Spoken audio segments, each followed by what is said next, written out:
Saudara, polisi memeriksa sopir mobil yang ugal-ugalan saat dikejar di Jalan Gunung Sahari Raya, Jakarta Pusat. Saat mobil digeledah, polisi ternyata menemukan 4 pasang plat nomor diduga palsu, 2 bilah senjata tajam, dan 1 pucuk pistol mainan.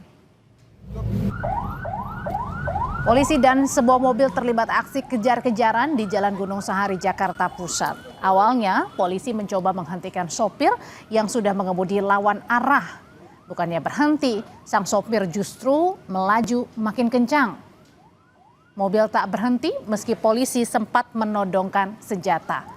Sopir justru terus menginjak gas hingga menabrak sejumlah pengendara. Disinilah emosi warga pecah dan beramai-ramai melakukan perusakan untuk menghentikan pelaku. Pengemudi akhirnya menyerah saat terjebak di jalur berlawanan. Usai pemeriksaan, sopir kini berstatus sebagai tersangka. Penyidik Direktorat Lalu Lintas Polda Metro Jaya menjerat dengan Undang-Undang Lalu Lintas dan Angkutan Jalan. Ancaman hukuman penjara selama 4 tahun saat mobil digeledah. Polisi menemukan 4 pasang plat nomor yang diduga palsu, 2 bilah senjata tajam jenis golok dan badik, serta 1 pucuk pistol mainan. Pemeriksaan sampai tadi subuh, termasuk penggeledahan terhadap kendaraan, ditemukan ada 4 pasang TNKB diduga palsu.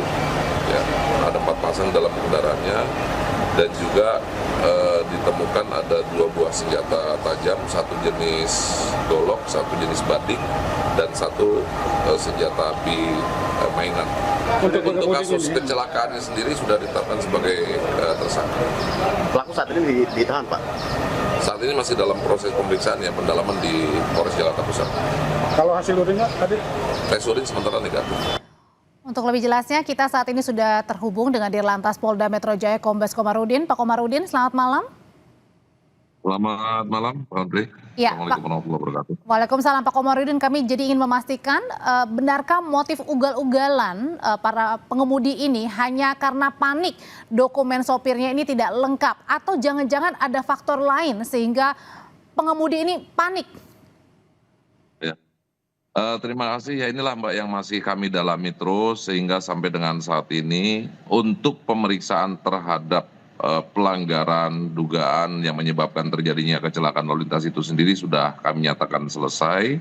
Kepadanya kami tetapkan sebagai tersangka dengan jerat pasal 311 ayat 1, 2, 3. Ini masuk semua dengan ancaman hukuman 4 tahun dan denda 8 juta rupiah. Nah, untuk selanjutnya kita terus melakukan pendalaman dengan melimpahkan ke Satreskrim Jakarta Pusat terkait dengan temuan-temuan barang yang ada di dalam mobil tersebut. Di antaranya ada 4 pasang TNKB, 2 diantaranya kode wilayah B, kemudian 1 kode wilayah G, 1 lagi kode wilayah D. Jadi ada 3 kode wilayah di 4 pasang TNKB tersebut. Termasuk juga ada 2 buah senjata tajam, 1 jenis golok, 1 jenis badik, kemudian 1 senjata api, diduga di belakangan diketahui bahwa itu mainan. Nah, dari sini kita harus melakukan pendalaman. Kalau memang kita lihat itu karena beralasan hanya takut karena tidak punya SIM, rasanya selama ini kita juga banyak menangani pelanggar-pelanggar yang karena memang tidak punya SIM. Adik-adik di bawah umur yang sudah bawa motor sepertinya tidak setakut atau tidak senekat itu. Bukan hanya 1 ruas jalan, Mbak, ada 3 ruas jalan yang diterobos. Pak Komarudin. Yang pertama, ya. Ya, apakah ini ada yang menduga jangan-jangan ini mobil dari hasil curian? Nah, ini yang kami terus dalami.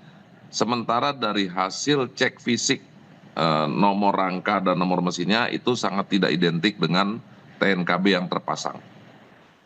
Oke, jadi temuannya tadi kan ada 4 plat palsu. Kalau kita lihat kan ada plat Jakarta misalnya ada 2 bahkan ya untuk TNKB-nya yang berbeda begitu.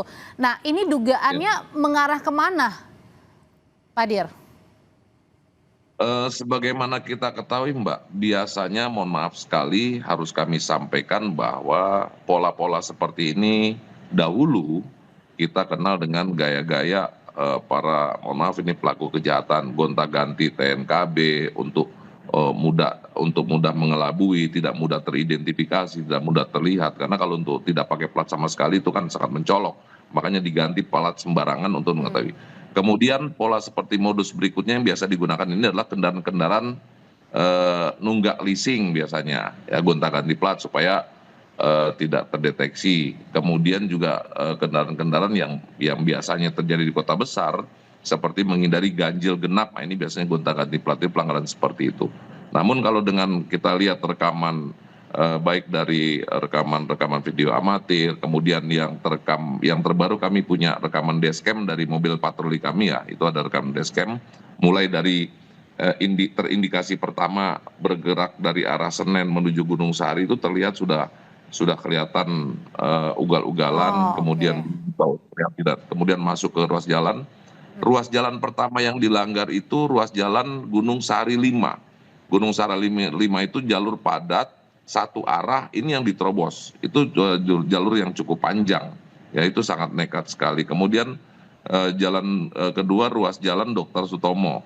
Itu yang simpang 4 simpang 4 Pasar Baru yang menuju ke kantor pos. Itu kan jalan lebar, yang dimasuki jalan yang sebelah kanan, bukan sebelah kiri yang sebagaimana lazimnya orang Indonesia atau kita semua berkendara pasti ngambil jalan kiri. Ini jalur yang di sebelah kanan yang memang pastinya akan berhadapan-hadapan dengan kendaraan. Itu jalan yang kedua. Kemudian ruas jalan terakhir, itulah ruas jalan yang dia lalui di Jalan Gunung Sari, mau tembus ke depan karena lampu merah, dia putar balik di jalur yang sama, yang akhirnya terhenti masyarakat yang memang sudah sangat geram sekali dengan perilaku yang sangat mengancam keselamatan pengguna jalan baik. Ini kan kalau dari pengakuan pengemudi atau tersangka, dia bilang katanya dari Surabaya, betul Pak? Apakah ini benar dapat KTP-nya ini benar dari Surabaya dan melakukan perjalanan dari Surabaya bersama dengan rekannya nih?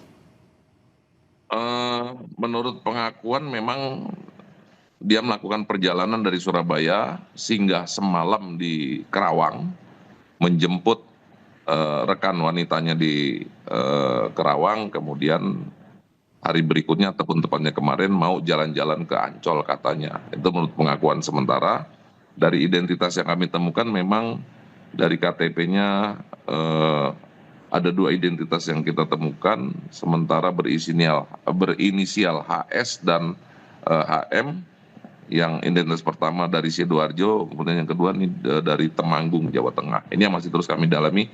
Nah, dari temuan-temuan inilah kenapa sampai dengan saat ini masih dilakukan pendalaman oleh jajaran Satreskrim Jakarta Pusat. Oke, jadi masih banyak kejanggalan ya setelah ditetapkan sebagai tersangka dalam hal ini Undang-Undang Lalu Lintas, karena ditemukan tadi 4 tanda kendaraan bermotor yang berbeda-beda, kemudian juga 2 identitas yang berbeda, termasuk ada beberapa senjata yang ditemukan di dalam mobil. Terima kasih Dirlantas Polda Metro Jaya Kombes Komarudin. Terima kasih Mbak Andri.